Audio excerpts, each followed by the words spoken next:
projecteur sur l'Afrique qui bouge à travers les innovations et les expériences qui font bouger les lignes. Une occasion de réfléchir aussi sur la marche de l'Afrique avec notre invité. Dans cette édition, nous posons la question de la conservation de la nature sur le continent. C'est l'heure d'Initiative Africa. Bienvenue à toutes et à tous. Voici le sommaire de votre magazine. Cap sur la protection de la nature, la COP27 s'est achevée, mais le combat de Charles Karangowa se poursuit. Ce spécialiste de la restauration des terres et de l'agriculture durable à l'Union internationale pour la conservation de la nature se bat pour valoriser des solutions adaptées à la menace du changement climatique. Et ce sont justement des solutions basées sur la nature. Il est notre invité du jour. L'UICN est une autorité mondiale en matière de conservation de la nature et nous sommes probablement le plus grand réseau d'organisations de conservation à travers le monde. Une survivante d'abus sexuels tend la main aux hommes eux-mêmes victimes de violences. L'écoute et la thérapie pour tous les genres, c'est la mission d'Halima Layeni au Nigeria. Donc, ce que nous faisons quand nous allons parler à ces hommes, nous leur apprenons beaucoup sur la stabilité émotionnelle. Nous essayons de normaliser l'idée de s'exprimer, l'idée de demander de l'aide. En finir avec des décennies de conflits agro-pastoraux. C'est une réalité qui commence à s'imposer au Togo grâce à la médiation des chefs locaux et à l'implication des dirigeants du pays. C'est le conflit foncier qui est toujours cité en premier lieu. Donc cela voudrait dire que c'est la source des problèmes dans la région des savanes. Au Nigeria, une jeune femme a survécu à des abus sexuels et y a puisé la force d'apprendre à d'autres victimes comment surmonter cette épreuve. Sa fondation Life After Abuse se concentre aujourd'hui sur les conditions d'une meilleure prise de conscience sociale de la violence sexuelle et de la convalescence post-traumatique des victimes. Halima Layeni a porté son attention sur les adolescents marginalisés auxquels elle a offert écoute et thérapie. Elle a alors réalisé que les jeunes hommes victimes d'abus nécessitaient une aide adaptée. Notre correspondant à Abuja, Hugo Uana, a suivi sa démarche. Regardez. Au fil des ans, la nature patriarcale de la société africaine a empêché les hommes de s'exprimer et de s'ouvrir à la thérapie lorsqu'ils subissent une forme quelconque de traumatisme psychologique. Selon un rapport publié en 2021 par l'équipe de réponse aux violences domestiques et sexuelles de l'État de Lagos, 194 hommes auraient été agressés par leurs partenaires entre janvier et juin 2021, ce qui représente une légère augmentation par rapport aux 108 cas signalés au cours des 6 premiers mois de l'année précédente. La situation semble évoluer alors qu'une association, la LAF, ou la Fondation La Vie après les abus, semble apporter le changement nécessaire.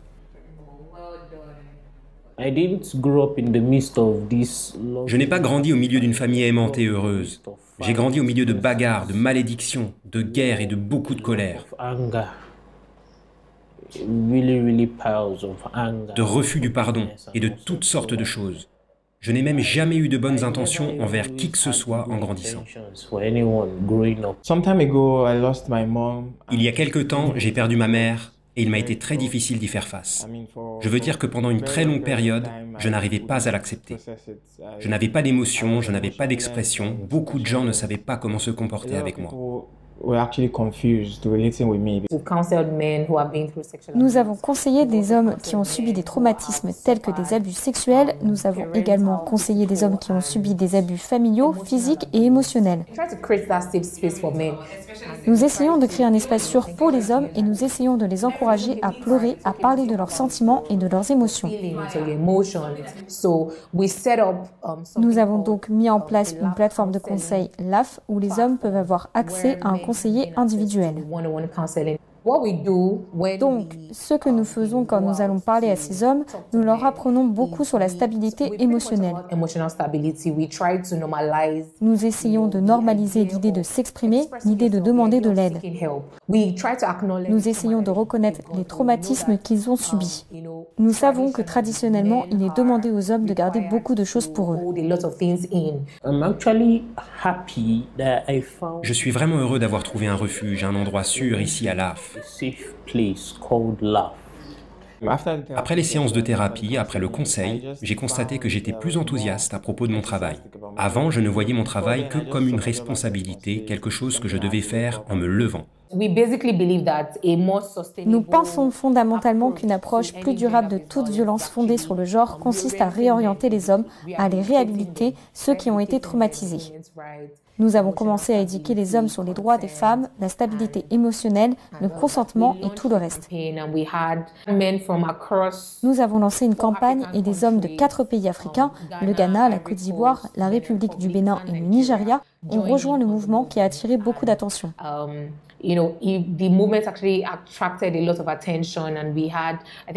Notre plateforme de bénévoles est passée de 60 à 480 personnes et de nouveaux membres ont rejoint le mouvement pour le défendre.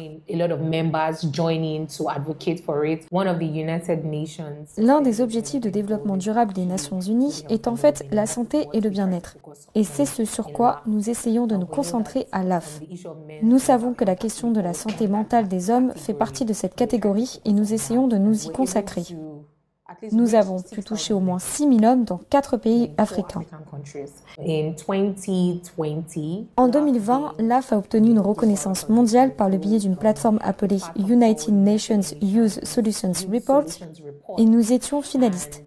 Grâce à notre travail, nous avons également pu obtenir un prix du gouvernement des États-Unis par le biais d'une bourse appelée Carrington's Youth Fellowships Initiative pour le travail que nous effectuons concernant l'ODD numéro 3, les objectifs de développement durable des Nations Unies. Cela permet d'espérer que davantage de femmes en Afrique pourront s'engager dans un travail social similaire. L'objectif ultime étant d'encourager les hommes à s'ouvrir et à se faire conseiller sans en avoir honte. C'est une organisation unique, née en 1948 et qui a la particularité de rassembler des États, des agences gouvernementales, des centaines d'ONG ainsi que des milliers d'experts et de scientifiques. L'Union internationale pour la conservation de la nature, IUCN en anglais, a aidé plus de 75 pays dans l'application de leur stratégie de conservation et de diversité biologique.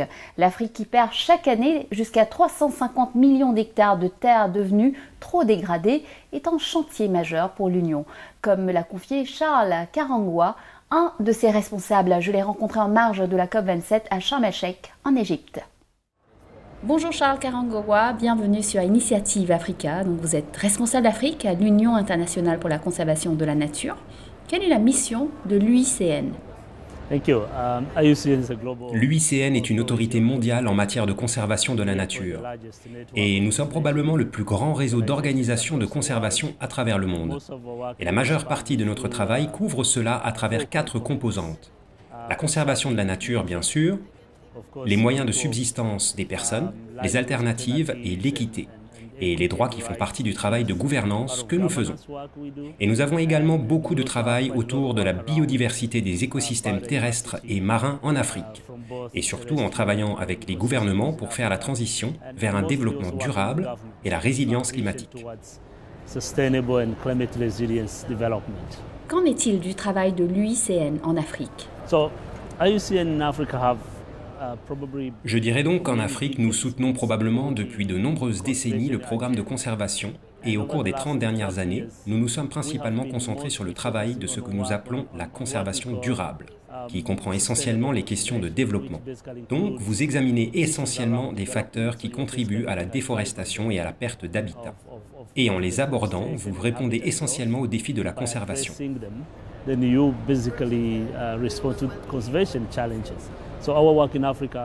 Donc, notre travail en Afrique comprend 4 programmes majeurs. L'un met l'accent sur ce que nous appelons les aires protégées et les aires de conservation. Et ici, c'est vraiment le développement des capacités institutionnelles pour les gouvernements, les gestionnaires d'aires protégées pour pouvoir gérer durablement et conserver la biodiversité. Le second concerne ce que nous appelons les écosystèmes de gestion des zones terrestres. Et cela couvre essentiellement les forêts, l'agriculture, des terres arides, la gestion des systèmes hydriques. Ceci aide essentiellement les institutions sociales, les communautés, à gérer et investir durablement dans ces écosystèmes d'une manière qui soit durable, mais aussi productif, parce que ce sont des ressources dont les gens dépendent chaque jour. Le troisième élément de notre travail en Afrique concerne la résilience marine et côtière. Nous avons connu au cours des 2 dernières décennies d'énormes changements dans la gestion des écosystèmes marins. Les catastrophes, les inondations, qui coûtent vraiment très cher au continent en termes de ressources, et de ce que nous essayons de faire est vraiment d'augmenter la gestion durable de la zone côtière, mais aussi la zone marine. Donc, cela inclut également la pollution plastique dans les zones marines, la gestion des déchets dans les lacs. Et enfin, bien sûr, notre travail sur le développement des capacités politiques et institutionnelles à travers le continent. C'est donc sur tout ceci que nous travaillons en Afrique. Pourriez-vous nous parler des solutions fondées sur la nature, les Nature-Based Solutions? Comment peuvent-elles bénéficier au continent africain dans la lutte contre le changement climatique? Oui, merci. Je pense qu'au cours des 2 dernières années, nous avons constaté un énorme intérêt pour les solutions dites basées sur la nature. Et l'année dernière, en avril, l'Assemblée des Nations Unies pour l'environnement, l'UNEA 5, a approuvé la définition des solutions fondées sur la nature comme étant essentiellement des actions pour restaurer, protéger et conserver la nature. Tous les types d'écosystèmes, les écosystèmes terrestres, les écosystèmes marins. Et c'était en fait un moyen officiel et un appel à l'action pour que les gouvernements commencent à adopter les solutions fondées sur la nature.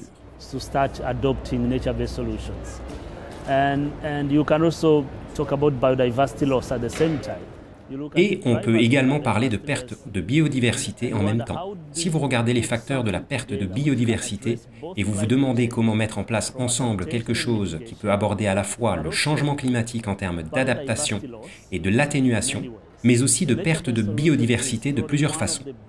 Chacune de ces solutions est à considérer car nous ne parlons pas que d'une solution. Ce sont des solutions fondées sur la nature et en Afrique bien sûr, prenons l'exemple de l'énergie. Let's take an example of energy. When we talk about renewable energy, lorsque nous parlons d'énergie renouvelable, vous comptez principalement sur un certain nombre de sources, n'est-ce pas? Vous parlez de l'éolien, de la transition vers l'éolien, le solaire, d'autres énergies renouvelables. Et la plupart dépend vraiment de la nature. Maintenant, comment obtenir cette énergie renouvelable que nous recherchons? Un exemple est une centrale hydroélectrique. Si vous ne protégez pas un bassin en amont et que vous construisez une énorme centrale hydroélectrique en aval, ce qui se passe, c'est que vous perdez l'investissement parce que vous ne protégez pas le bassin. Et la façon dont vous protégez réellement ce bassin, c'est en utilisant la nature comme solution. Vous gérez durablement les terres, vous augmentez la couverture végétale, vous protégez l'érosion des sols, vous investissez essentiellement dans la nature pour que la nature puisse vous rendre les services dont vous avez besoin.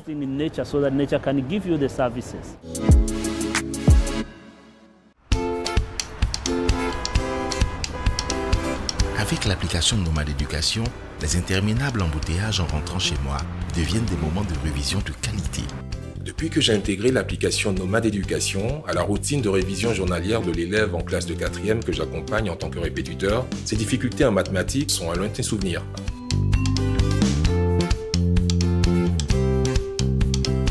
L'application Nomade Éducation a vraiment révolutionné les habitudes de révision de mes enfants. Quel que soit le lieu où ils se trouvent et sans connexion Internet, ils peuvent réviser en tout confort. Pour la préparation de mon baccalauréat, jamais sans mon application Nomade Éducation. Grâce à Nomade Éducation, j'arrive à mieux comprendre même les notions les plus complexes abordées en classe. J'adore particulièrement les mini-cours et les quiz qui m'aident à vérifier que j'ai bien compris. L'application mobile Nomade Éducation aide à la réussite de tous les élèves et étudiants. Nomade Éducation, le meilleur allié pour la réussite scolaire. Application gratuite, disponible sans besoin de connexion Internet partout en Afrique. Bienvenue pour la deuxième partie de notre émission. Les conflits agro-pastoraux sont toujours nombreux en Afrique subsaharienne et font chaque année des milliers de morts et de blessés. Au Togo, dans la région des savanes frontalières avec le Burkina Faso, les agriculteurs et les éleveurs se sont affrontés pendant des décennies pour l'accès au pâturage et à l'eau. Pourtant, aujourd'hui, grâce à la médiation des chefs locaux, mais aussi à l'implication des dirigeants au niveau national et régional, la paix est revenue dans la région. Un accord a été trouvé entre éleveurs et agriculteurs pour vivre en paix et en harmonie. Regardez.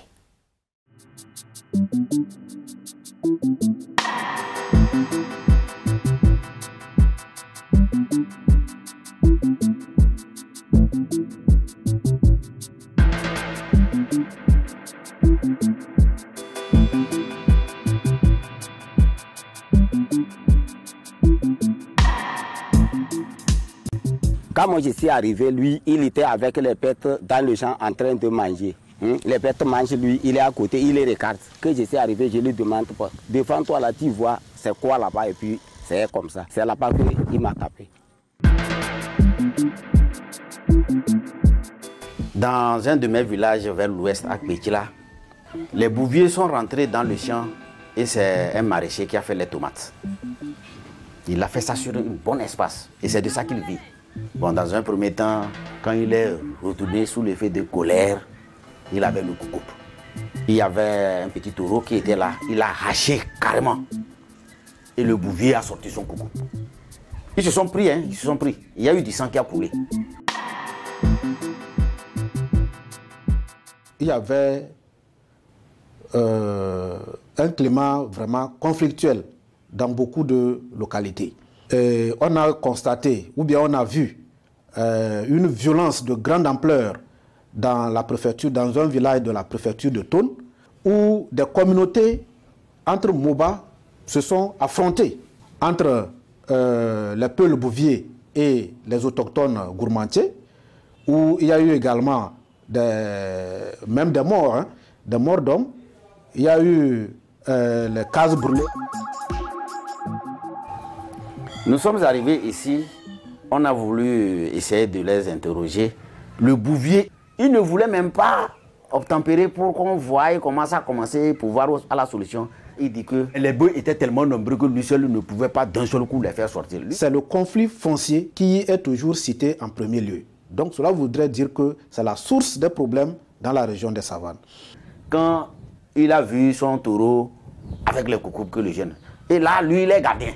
Qu'est-ce que lui va signaler? Qu'est-ce qu'il va dire à son chef qu'il a demandé? Lui, on n'a qu'à lui dire ce que ça coûte. Et le jeune dit non, lui dire ce que ça coûte. Il faut que moi, en tant que chef, il faut que j'aille moi-même voir. Oui, on devrait faire la paix. S'il a pu payer pour le champ, là c'est fini. Tu les laisses partir. Lorsqu'il n'a pas payé si le champ, l'affaire est toujours là-bas. Là, il a fait une facture de 345 000 au bouvier. Et nous aussi, nous sommes rentrés dedans, on a concilié en demandant pardon aux jeunes, jusqu'à ce qu'ils soient entendus. Et il a donné 95 000 plus 10 000 francs pour aller se soigner. Je ne s'est pas arrêté là-bas, j'ai appelé le président des Peuls. Je lui ai expliqué la situation qui a prévalu dans le village à Akpéi. Lui, il a essayé d'appeler tous ceux-là qui opèrent chez nous ici. Ils sont venus des délégations de chaque village. Et depuis ce jour, ils ont décidé de ne jamais se promener avec les couteaux. Si tu es là, il est bouvier actuellement, quand vous les voyez aux gens, ils n'ont plus les couteaux sur eux, mais plutôt les bâtons. Rares sont ceux-là qui tiennent les couteaux. Au niveau des cantons, cet organe est appelé Conseil des sages de prévention et de gestion des conflits fonciers. Leur rôle consiste à faire la prévention et le règlement des conflits. La médiation, la conciliation, elle reste le seul moyen pacifique. Parce que tout le monde ne comprend pas que la gendarmerie peut aussi concilier. Mais puisque c'est un corps habillé, l'on peut partir facilement de la gendarmerie en prison. Donc nous pensons que la chefferie est un moyen beaucoup plus pacifique pour la médiation lorsqu'il y a conflit entre Peuls, agriculteurs et bouviers. Généralement, nous réussissons à concilier les parties. Lorsque les parties sont conciliées, nous débouchons sur une entente qui peut promouvoir la paix en famille, la paix au village, la paix entre les communautés.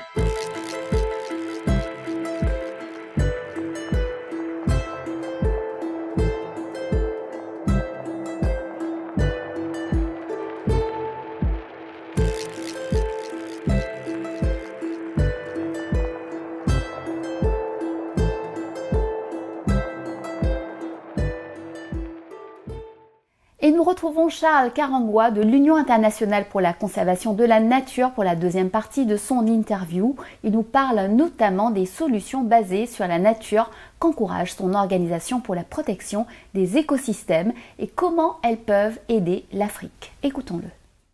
Avez-vous des exemples concrets du travail de l'UICN en Afrique ? sur ces solutions fondées sur la nature. Par exemple, je travaille depuis 4-5 ans sur un programme financé par le ministère néerlandais des Affaires étrangères, par l'intermédiaire de son ambassade au Rwanda, où nous avons investi dans la protection de 18 000 hectares.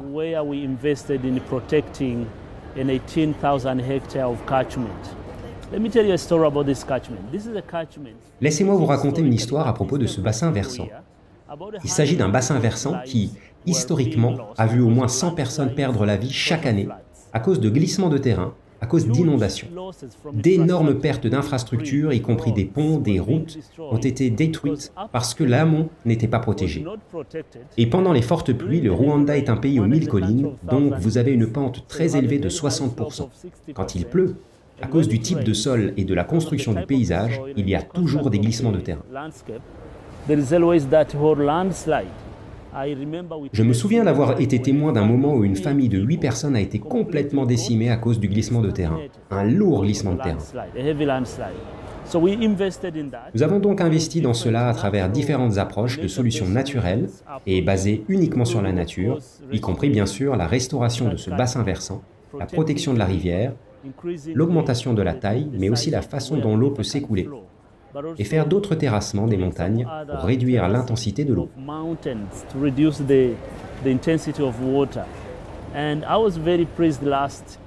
Et au début de ce mois, j'étais ravi de m'entretenir avec le maire de la ville de Rubavu, dans l'ouest du Rwanda, qui m'a dit que pour la première fois en 5 ans, ils n'ont pas perdu une vie, ils n'ont pas perdu une route, ils n'ont pas perdu une maison. Ils ont eu des pluies normales. C'était formidable d'entendre cette histoire. Ainsi, les NBS, ces solutions basées sur la nature, fonctionnent. Avec ce projet, nous avons créé 60 000 emplois, des emplois verts pour des ménages qui sont très pauvres et qui ont pu travailler pour restaurer, protéger la terre. Ils ont été payés grâce aux bénéfices de ces services écosystémiques. Qu'en est-il de la restauration des paysages forestiers en Afrique? L'agriculture est un facteur majeur de dégradation dû à la conversion des terres. Comment concilier la restauration avec l'agriculture et l'élevage? L'un des défis malheureux auxquels les gens sont confrontés en Afrique est qu'ils pensent que l'agriculture devrait concurrencer la forêt.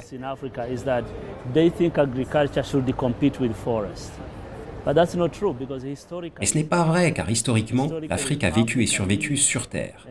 Les gens ont survécu grâce à l'agriculture sans nécessairement détruire la nature. Je pense qu'il y a une certaine pression et une idée fausse du secteur agricole qui pense que l'expansion va nous apporter plus de sécurité alimentaire. Mais en fait, cela aggrave la sécurité alimentaire pour de nombreuses raisons. Et c'est probablement l'un des facteurs que nous devons aborder en Afrique lorsque nous parlons de restauration des paysages forestiers. Et puisque l'agriculture est un énorme moteur de la déforestation, le principal investissement que nous faisons en Afrique est vraiment dans des systèmes d'agroforesterie. Investir dans l'agroforesterie, essentiellement, les arbres mélangés avec les cultures, parce que vous augmentez la couverture végétale et la couverture forestière, mais vous réduisez également l'érosion des sols et augmentez la matière carbonée du sol en mélangeant simplement des arbres et des cultures en même temps dans les fermes, mais nous encourageons également les agriculteurs à non seulement développer l'agriculture, mais gérer durablement les terres dont ils disposent en augmentant l'agriculture régénérative à la ferme. Et puis enfin, bien sûr, il s'agit de restaurer ce qui a déjà été perdu et d'essayer d'investir dans la protection de ce qui est encore intact, en évitant d'étendre davantage les zones agricoles. La combustion du bois pour le chauffage et la cuisine est une source majeure d'émissions et un danger pour la santé pour beaucoup. Certaines populations n'ont pas beaucoup d'options et c'est parfois un choix culturel. Que pouvons-nous faire? Je pense que c'est très juste en termes de chiffres. 85% des Africains utilisent le feu pour cuisiner et chauffer leur maison et s'éclairer. Mais dans certaines communautés, ils utilisent encore du bois de chauffage pour l'éclairage de la maison. C'est donc une ressource très utile et c'est l'un des principaux facteurs. Si vous allez dans des pays comme le Malawi, la raison principale en plus de l'agriculture est bien sûr l'utilisation du charbon de bois et du bois de chauffage. Mais avons-nous des alternatives? Je pense que vous pouvez renverser la situation en seulement 1, 2 ou 3 ans. Vous devez trouver comment investir dans d'autres options qui peuvent aider à réduire la biomasse utilisée par les ménages pour vivre.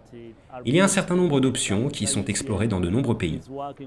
L'UICN travaille sur un certain nombre de projets au Rwanda et au Malawi, au Kenya par exemple, pour soutenir l'accès des communautés, la faible consommation de carburant, les cuisinières, ce que nous appelons les fourneaux améliorés. Vous utilisez toujours de la biomasse, vous utilisez toujours du charbon de bois, vous utilisez toujours du bois, mais vous n'utilisez pas la même quantité de ce que vous pourriez utiliser dans un poêle traditionnel normal. C'est très important. Deuxièmement, nous investissons considérablement dans ces technologies. L'UICN soutient par exemple différents pays d'Afrique pour étudier attentivement les alternatives ou ce que nous appelons les technologies améliorées de la biomasse, mais aussi du charbon vert. Et la troisième option, nous investissons dans ce que nous appelons des techniques de gestion durable des forêts pour augmenter la productivité de la forêt. Maintenant, si vous voulez réduire la déforestation, vous augmentez la productivité forestière en améliorant la gestion forestière. Et c'est l'un des domaines dans lesquels nous investissons en tant qu'organisation pour essayer essentiellement d'augmenter la productivité forestière, puis d'augmenter le mètre cube de biomasse par hectare, puis de réduire la dégradation complète des forêts existantes, en particulier des forêts naturelles. Le climat et la transition énergétique sont critiques pour tous et pour la planète aussi.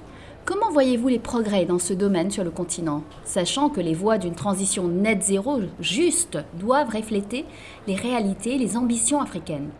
Comment pouvons-nous nous assurer d'orienter des décisions politiques justes et efficaces? Bonne question. L'un des sujets litigieux au cours des 2 dernières années est bien sûr que l'Afrique émet très peu d'émissions. Vous parlez donc de moins de 3% à l'échelle mondiale. Et si vous demandez à l'Afrique de passer à l'énergie verte, il pourrait y avoir un sentiment mitigé.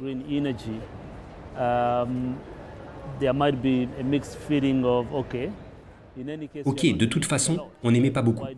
Alors pourquoi vouloir changer notre façon de faire pour aller vers d'autres énergies renouvelables, plus durables ?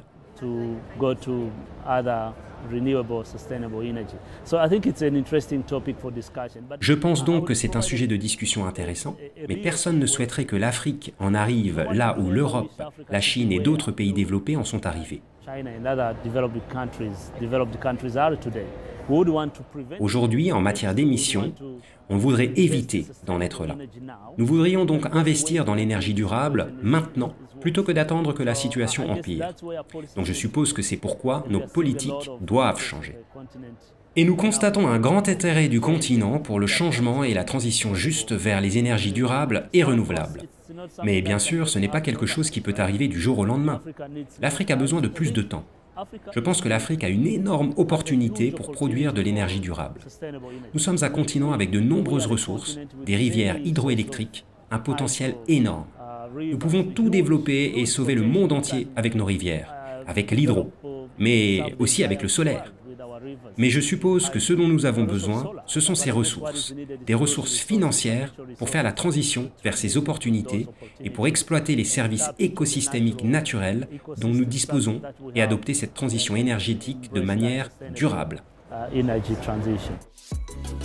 Voilà, Initiative Africa, c'est fini pour aujourd'hui. Vous pouvez retrouver l'interview de Charles Karangwa ainsi que nos émissions sur notre site africaonair.com. Et bien sûr, n'hésitez pas à nous suivre sur nos réseaux sociaux et à liker, partager et commenter avec le hashtag Initiative Africa. Et n'oubliez pas, la semaine prochaine, même chaîne, même heure, je vous donne rendez-vous avec Business Africa. Passez de belles fêtes et à la semaine prochaine.